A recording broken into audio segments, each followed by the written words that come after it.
Thank you very much. The government has stated very clearly that the UN is going to be used as an example to represent a community. Throughout historical times, we have learned that the UN is not capable of doing so. Well, not capable, but has not demonstrated so. The thing is, most of the projects gained today of space, like the government had stated, has been due to loans that the US government or the other countries have done towards the International Bank. The International Bank has loaned all those nations money in order to build all these projects. And these projects have not yet been built by the United Nations, and the United Nations, all they do is get involved into conflicts that they cannot fight for. An example would be when the UN has gotten involved with Libya. Right now, Libya used to be a stable country, and the UN had no need of getting involved. Now that the UN, or better said, the US, with the aid of the UN, using the UN troops, when they got involved, they have created instability, causing global warming, causing costly weapons that we do not have the money to pay. That money could be used in many different ways, but until we don't resolve the conflict of who gets what, we will not be a community.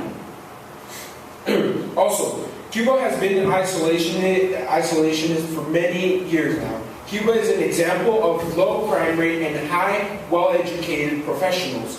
Many of Cuban community are great PhDs and engineers. An example is my own father. My own father came from Cuba. He studied in Cuba, and he is a professional. Cuba has low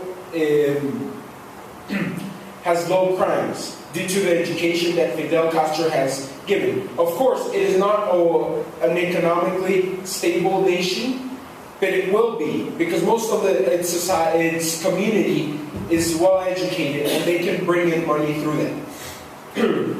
Also, the UN has not supported Guatemala being part of it. Guatemala is currently located strategically for the cartels and for terrorist trafficking in here. Terrorists are capable of coming into Guatemala and going to the United States, subsequently causing a lot of trouble, and it's been happening. And also cartels have passed bunch of amount of drugs during the past couple of years. It's not decades, it's been a couple of years, and it's caused a lot of trouble. Drugs are a huge trouble, and the UN has not stopped that, and they know it, and they won't do anything about it. Also, the government had stated that the community would bond together, but who would take leadership in all of this? We have learned that leadership is created by individuals and not only one. What happens is that all the rest of the leaders that are not one will attack each other, causing lack of community and causing conflicts that subsequently lead to war, on who would be the one that's going to take leadership on all this and all these projects created by the UN. The UN is not stable to create all these projects, and will never be. Thank you. All right. To build upon what my partner here was saying, the UN is not reliable, and reconsidering the UN as what's called as a form of the government has mentioned to be cooperation, right? The statement that he made that my fellow companion here mentioned, where that most of them most of the things that the UN has done hasn't really been that helpful. So to go on, based upon the arguments or the data that the government has mentioned, global warming is obviously one of the big problems that we're facing nowadays. That's what the government stated too. But we know that many of us, we all acknowledge this, and there are people who work together to try and stop this. However, there is still global warming, and it is still happening. And the level of cooperativity that is required for such an event, to stop such an event, is massive. So when you don't have enough cooperativity, what do you get? No good results.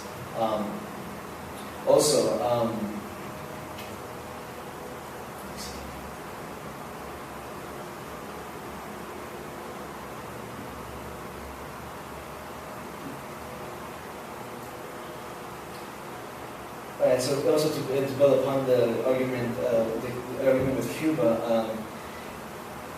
being isolated is not particularly a bad thing. It could actually help in this case. Take Guatemala, for example.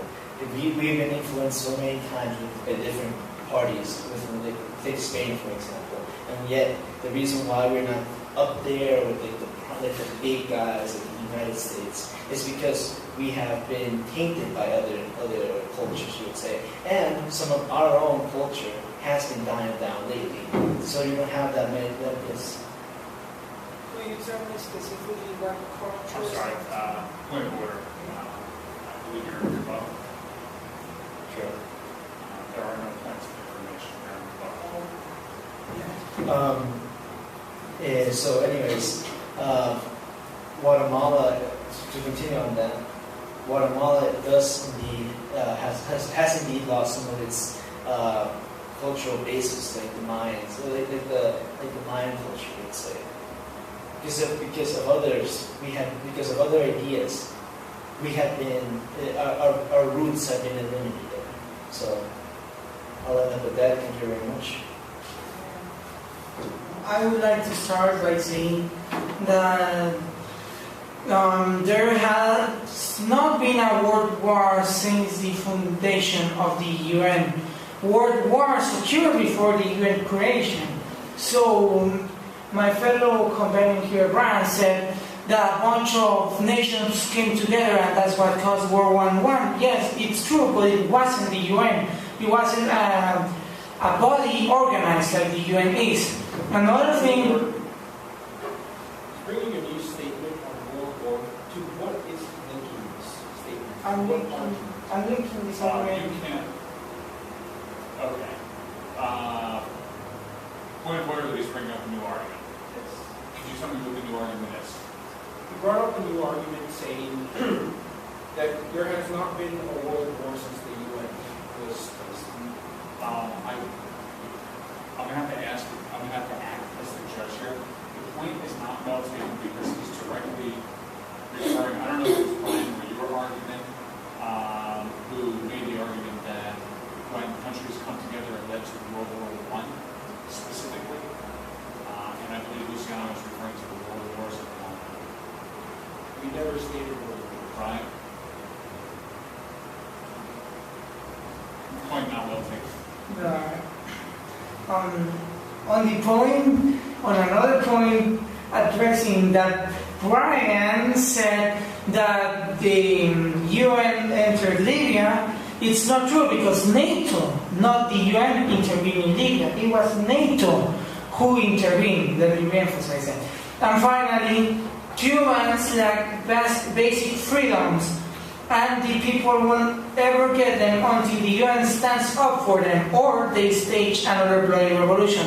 Finally, drug trade might be worse with or without the UN. We cannot prove this is true or false. Like, there is nothing that can accurately tell us, yes, if the UN is involved, it will be better. No, if the UN gets in, then all the countries would kill us all. There's no specifically study that can for sure tell us if it is or is not. Thank you very much.